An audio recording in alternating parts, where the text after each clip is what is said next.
Good morning. Not quite sure how I landed in this position, not being the most technologically brilliant person in school. However, I have to say that having used this and played around with it a bit, it is quite straightforward and I think has lots of potential as well. Basically, Adobe Voice is an app. It's a free app available on iPads, and we'll come back to the issue of iPads later on, or in a little while. It's, I would say, to sum it up, it's a multimodal presentation tool. So a multimodal means obviously you're combining different forms. So you've got text, spoken voice or sound with visuals, and it's a tool that can be used by yourself as a teacher well in advance, prepared in advance, or its beauty is also that it's very immediate. You can use it on the spot. So with students, if you're out doing field work, or you've got an experiment going on, or you're in textiles or IT, whatever, just to immediately capture what's going on and actually put something with it. So it's very easy to use, she says, before she's actually shown you how to use it.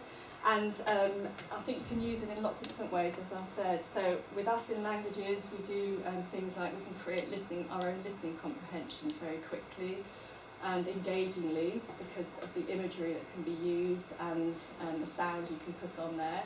We can use it in the classroom with our students. I think you saw the actual presentation this morning was using Adobe Voice, and you can make things really quickly, so things can be done in the classroom there and then. You can use it for reporting on the findings of an experiment, for learning, for summarising a unit of learning or a concept or story, and also, which have been discussed in the TLBs, things like flipping a lesson, so a lesson can be prepared and emailed off to students or put onto Fronter.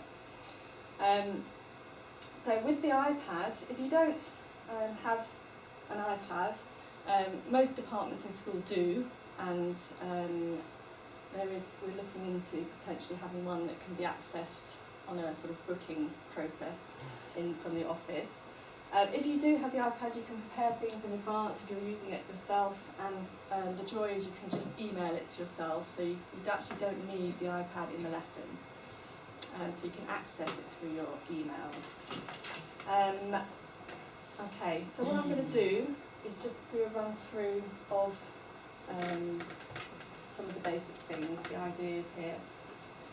When you go into Adobe, you need to get your own account, so it's in your email, password. As I said, it's free. And then you can explore, and there are lots of things already on here because you can upload things into onto the net, or you can create your own. Okay, these are projects that I've got here already on this one. Okay, create your own story. Okay, so it helps to some degree. If you want, you can put in a title here. If you wanted to do a presentation about baking, okay, you put in your idea and it comes up with these different formats that you can use. Okay, so if you want to teach a lesson, say you press this one. Okay,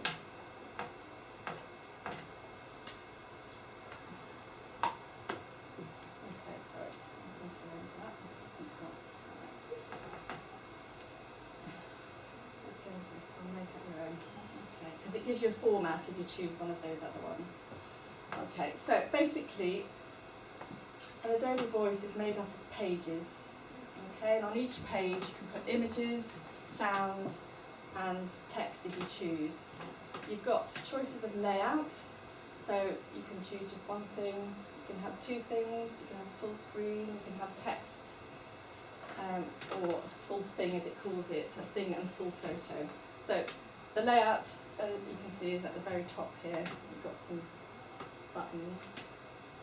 here, layout, themes and music, okay? And the themes, this is your background and your font, okay, and your music. You've got lots of different themes to choose from here: playful, relaxed, rousing. Okay, some of them you find very irritating, and others you think, oh, that's not too bad, I'll go with that. Okay, so say we choose our layout, let's just choose a full screen photo to start with. Okay, so I want to go into photos from my iPad. Okay, so I'm going to put this one in. Okay. What's quite nice is you can enlarge. No, that's not nice. Okay, and it's very immediate, as you can see. So that's a photo from your iPad. So, for example, you could use it in a lesson, or to prepare a lesson. You could actually take, say, a photo of an image in a textbook, or a student's piece of work, for example, if you wanted to use that. And it's so immediate that you can actually sort of see it straight away. That's what immediate means. Okay. You can hold this to record. The record button here takes a little bit of getting used to, as in sort of, when you speak, when you let go of it. But it's it doesn't take long really once you've had a go. If you make mistakes, you just press it again, go over it as many times as you choose. And it will take obviously the last version that you leave on there.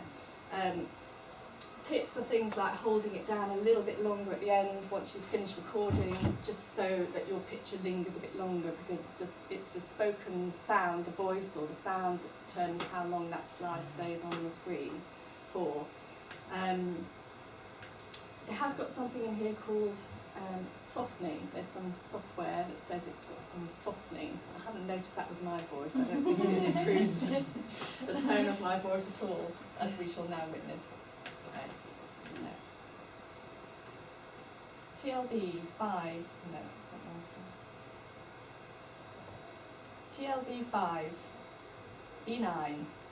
Eager and willing to go.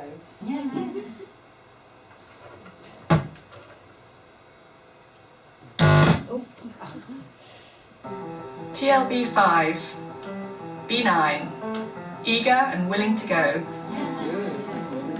I think that's soft, Mary. Yeah, Thank you. What's that say?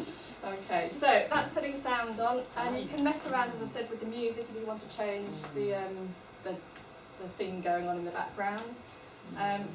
Themes. I don't think it works with the full photo, obviously I'll do another one in a minute. Okay, now down the bottom you've got the storyboard. I haven't got much of a story here at the moment, so we'll add another page. The storyboard, you use the forward arrow here to play it back once you've put all your story in. You can also move things around, so you can, she says, you can move the order of things, and there's also a button here, which is a bit fiddly, which you can delete or duplicate. So, it really is, as I said, user-friendly. So it's quite straightforward.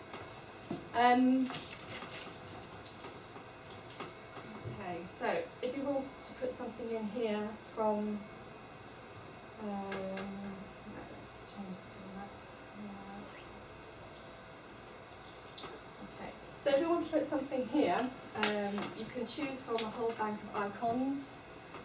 Which I think there's about 20,000 it says, or you can go to a photo from the internet.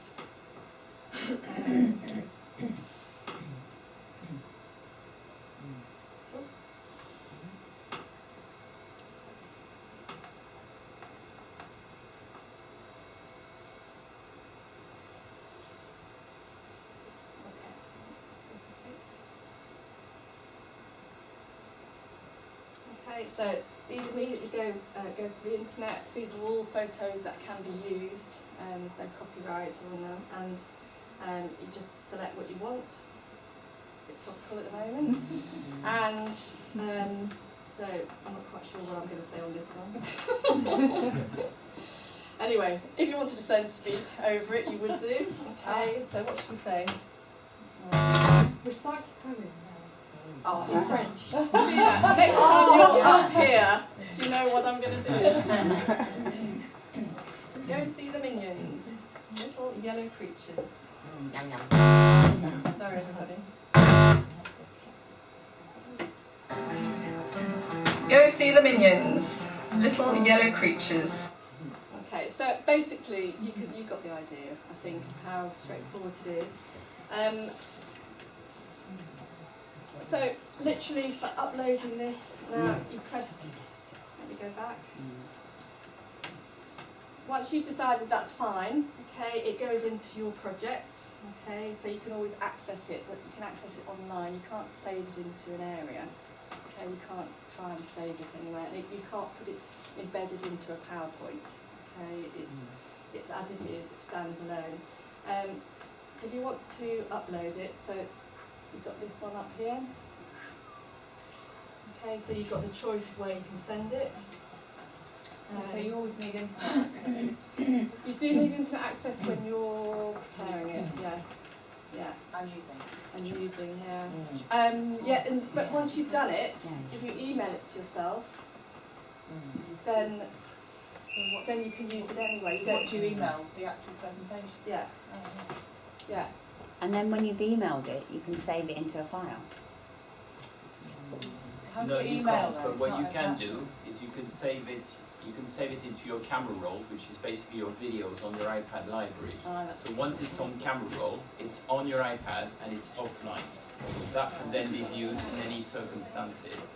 And what you can also have is a cable like Mary has, which plugs from your iPad into the data cable, which projects straight from your iPad onto the screen, which is what she's using right now.